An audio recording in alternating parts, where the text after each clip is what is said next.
Hola, hola, hola. Somos la Casa Bíblica Internacional y estamos en nuestro episodio 3 de la enseñanza ¿Quién soy yo? En el episodio anterior quedamos con esta pregunta muy importante: ¿cómo es que si la salvación es para Israel, cómo es posible que los gentiles puedan ser salvos? O sea, ¿cómo puede ser posible que si la salvación es para los que están en pacto, cómo es posible que los que están por fuera del pacto también puedan ser salvos? Entonces vamos a mirar cómo está diseñado y cómo empieza todo ese plan de salvación prometido en Génesis que ya vimos en algún episodio anterior. Entonces vamos a mirar aquí que Elohim creó a Adán, Adán tuvo a Set y a otras generaciones más adelante, luego nació Noé, Noé tuvo a Sem y otras generaciones que luego de ahí salió Abraham, Abraham tuvo a Isaac, Isaac tuvo a Jacob y Jacob tuvo 12 hijos. No olvidemos esa genealogía porque esa genealogía después en Mateo y en Lucas es muy importante más adelante. En Primera de Crónicas 5:1 dice: Rubén era el primogénito. Ser primogénito para un pueblo antiguo era muy importante porque ellos heredaban heredaban el poder o heredaban la autoridad de su padre. Pero en la genealogía no fue reconocido como tal porque Rubén profanó el hecho de su padre. Más adelante en otro estudio vamos a mirar en qué consistió esta profanación.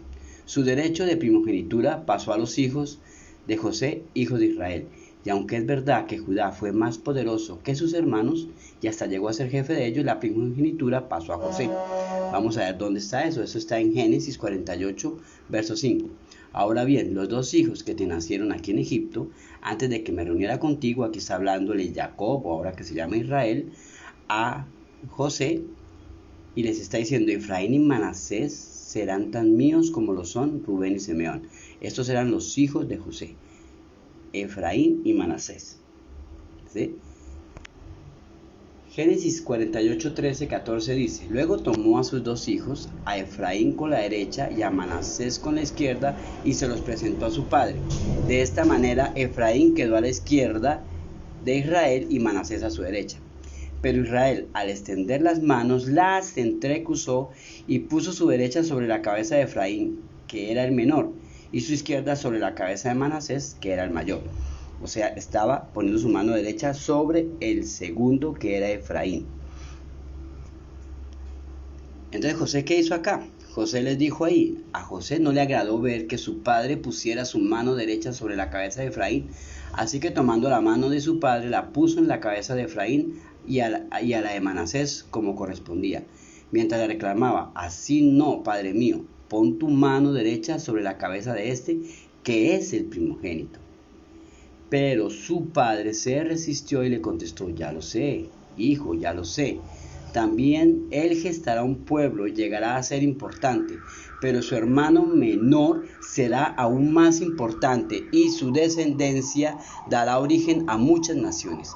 Aquel día Jacob los bendijo así: esta será la bendición en Israel se habrá de pronunciar: que Dios cuide de ti como cuidó de Efraín y Manasés. De este modo Israel dio a Efraín la primicia sobre Manasés. Entonces tengamos en cuenta aquí que ya estamos hablando de qué tan importante es Efraín. Y vamos a hablar qué tan importante es Judá. Entonces, ¿qué pasa aquí? Que Efraín y Judá se convirtieron en los líderes de Israel. Cuando Jacob bendijo a sus hijos, a José y a Judá, les dio las mejores promesas. Miren, en Génesis 49, 22 dice: rama fecunda es José, rama fecunda junto a un manantial, sus vástagos se extenderán sobre el muro. En Génesis 49, Dios dijo: el cetro no se apartará de Judá, ni la vara de gobernante de entre sus pies, hasta que venga Silo, y a él sea dada la obediencia de los pueblos. Entonces, Efraín y Judá se convirtieron en los referentes para las demás tribus. Esto no lo podemos olvidar porque cuando vayamos a hablar de la división del reino vamos a ver qué tan importantes son estos dos nombres, ¿sí? Porque así fueron nombradas las dos casas o los dos pueblos o las dos naciones que salieron después de la división de Israel. Una fue la casa de Judá y la otra fue la casa de Efraín. También se conocen como la casa del sur y la casa del norte. Entonces, para que lo tengan pendiente para próximos estudios. Entonces, El reino de Israel del norte fue llamado la casa de Israel. Otros lo llaman la casa de José o la casa de Efraín. Entonces, cuando usted lea la Biblia que están hablando de la casa de Israel, no están hablando de todo Israel, sino de una parte de Israel. Es importante que usted lo tenga claro porque así usted puede entender para quién son las promesas. ¿Cierto? Estaba compuesto por las 10 tribus y sus capitanes. Que luego su capital fue Siquén, luego Samaria. Ninguno de los reyes de ellos descendió de David. Todos hicieron lo malo. O sea, hacer lo malo delante del Señor es hacer algo que va en contra de su palabra. No lo que el hombre considera bueno o lo que el hombre considera malo, sino lo que está en contra de su palabra. Entonces, al reino de Judá, que estaba al sur, estaba compuesto por las tribus de Judá y Benjamín, los levitas y algunos desertores del reino del norte. También se le llamaba la casa de Judá y Jerusalén.